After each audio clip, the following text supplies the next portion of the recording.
Hello, আসসালামু আলাইকুম guys. আপনারা সবাই কেমন আছেন? আশা করি সকলেই অনেক অনেক বেশি ভালো আছেন। আল্লাহর রহমতে আমিও অনেক অনেক বেশি ভালো আছি।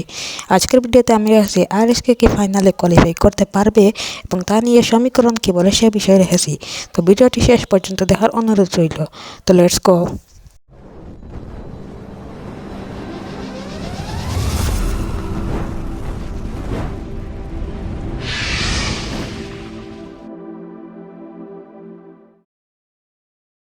তো প্রথমে আরএসকের গেম প্লে নিয়ে একটু বলা যাক। তো আরএসকে প্রথম দিন অনেকটাই খারাপ হলে, কারণ তাদেরকে সব টিমটাই টার্গেট করে খেলতেছিল এবং তারা প্রথম দিনে যেখানে 24 পয়েন্ট কালেক্ট করেছিল, দ্বিতীয় দিনে সেখানে তারা 48 পয়েন্টের মতো কালেক্ট করে এবং তারা কিন্তু 72 পয়েন্ট নিয়ে এখন 15 নম্বর রয়েছে।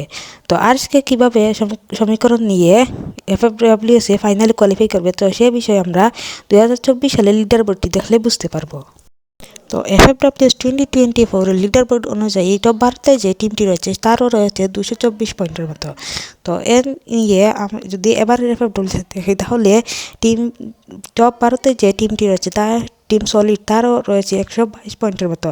তো আরএসকের অনেক পয়েন্টই কালেক্ট করতে হবে, যেমন 80 পয়েন্ট কিংবা 90 পয়েন্টের মতো।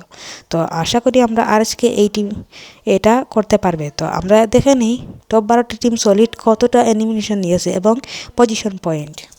তো আপনারা তো দেখতেই পেলেন, টিম সলিড 65টির মতো প্লেসমেন্ট পয়েন্ট এবং অনেকগুলো এলিমিনেশন পয়েন্ট নিয়েছে, কিন্তু আরএসকে তেমনটি করতে পারেনি। তো আমরা দেখা যাক আরএসকে নেক্সট ম্যাচগুলোতে কী করে। তাদের হাতে যেহেতু এখনও 12টি ম্যাচ রয়েছে, কামব্যাকটা অবশ্যই তারা দেখাতে পারবে।